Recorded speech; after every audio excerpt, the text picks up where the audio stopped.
Good afternoon. I am attorney Augustus Corbett, and I want to give some follow-up comments on my video that I did with respect to R. Kelly. I did that video about 6 months ago, and folks have now begun to start watching the video, and I want to come back and make some comments in response to some comments that were left on our YouTube page. Now, before I make those comments, let me just simply say a couple of things. First of all, keep in mind, I'm not an R. Kelly fan, okay? That does not mean I dislike the person, dislike him, or anything of that nature.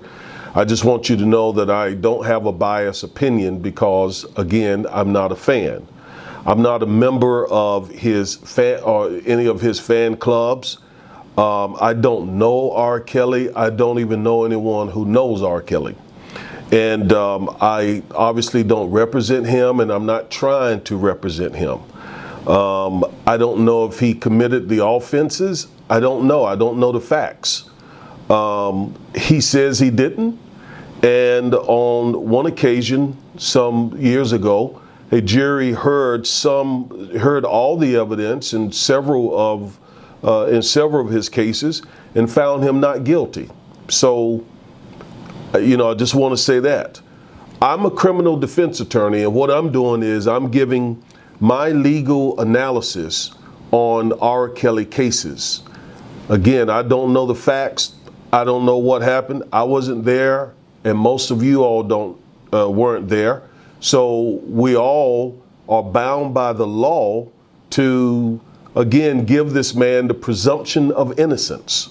That is the biggest point that I made in the previous video, because when he did the Gayle King interview, he was really ostracized by, so many people who saw the video and who saw the interview. And then there was some video that folks said that showed him doing some things to an underage person. I don't know. I've never seen the video. I can't even comment on that. I presume the jury that heard the case some years ago, I presume they saw the video. I'm not sure about that either, but if they did, they still returned a not guilty verdict. So until he is proven guilty by a jury or until he pleads guilty, we have to presume that the man is innocent.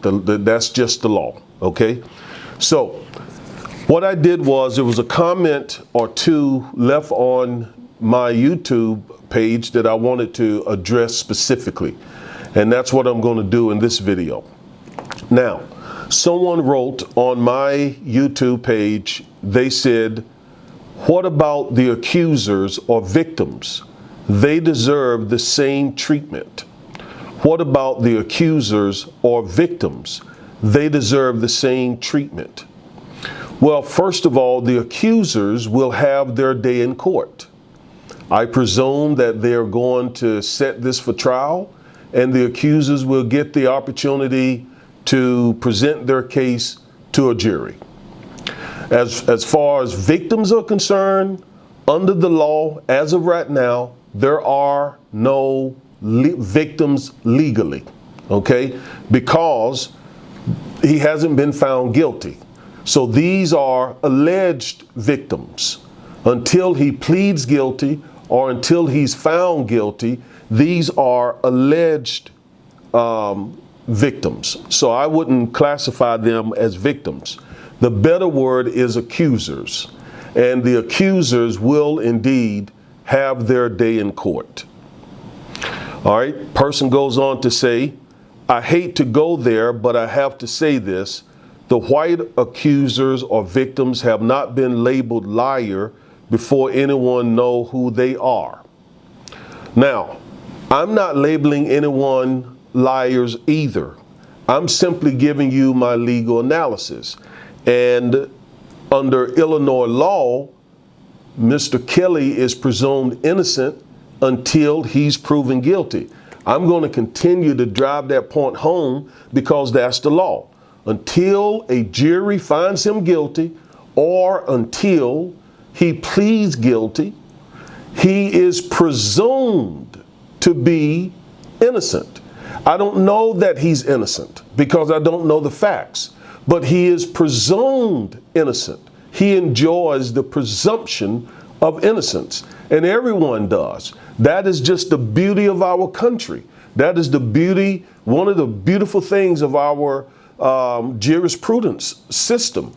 We charge a person with a crime, we accuse them of a crime, but then we give them the presumption of innocence until the state meets its burden of proof and finds that person guilty, or until a jury, that's the better way to say it, until a jury finds him guilty. Okay, so I'm not calling anyone liars. I'm not getting into that. I'm not getting into the facts and all of that. I don't know the facts. I don't even need to know the facts to give you my legal analysis.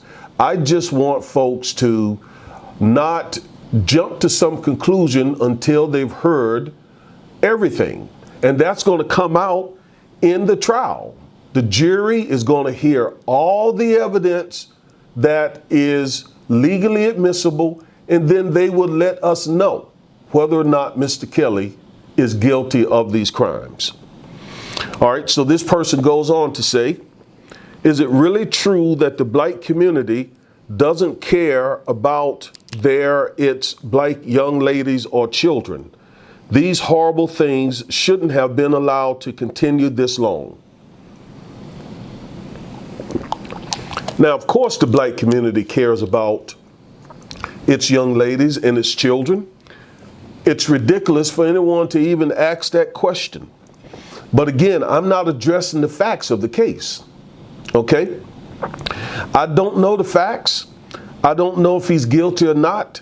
My point is, until he pleads guilty or until a jury finds him guilty, we have accusers and or alleged victims. And of course the black community cares. In fact, you could say most people in the black community have already concluded that the man is guilty. I mean, I'm just calling attention to what the law says.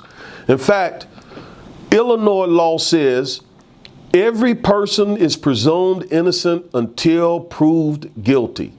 No person shall be convicted of any offense unless his guilt thereof is proved beyond a reasonable doubt. That is Illinois law. And I think he's locked up in Chicago. Chicago is a city in the state of Illinois. So the Chicago prosecutors are bound to obey this particular statute. And again, it says that the man is innocent until and unless the state is able to prove that he's guilty. So, of course, the black community cares about young ladies, its young ladies and its children. But we don't know if R. Kelly is guilty or not. We don't know. All right. And now there was some news, too, about Mr. Kelly missing court in Minnesota. I think it was somewhere in Minnesota. And a Minnesota court issued a warrant for him. Well, don't get bent out of shape over that. That's pretty routine. When one jurisdiction is holding someone who is charged or indicted in another jurisdiction, the other jurisdiction will issue a warrant, basically letting the other jurisdiction know that when you finish with him, we want him. So that is the purpose of the Minnesota warrant. It lets the Chicago law enforcement and prosecutors know that once they finish their prosecution, Minnesota has a case or cases against Mr. Kelly, and the warrant lets Chicago know when you finish with him, we're going to come and get him. We want him, or we want you to extradite him to us because we also want to get to the bottom of our cases. All right. So that's routine. I got clients now who have charges in several jurisdictions, and those jurisdictions have issued warrants or placed holds on the defendant because, again, they want to know the holding they're informing the holding jurisdiction that they want to get their hands on the person once the holding jurisdiction is finished with him. Okay, so that's a routine. That's pretty routine. Some of you were a little bit upset because you were saying, why are they issuing a warrant when they know the man is locked up and he can't make it to court? Routine.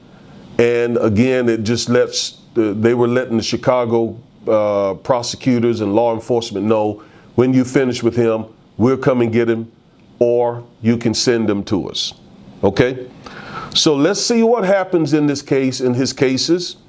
Let's see what happens. Let's see if the state is able to prove its case beyond a reasonable doubt. I don't know. I don't have any idea whether they will be able to or not.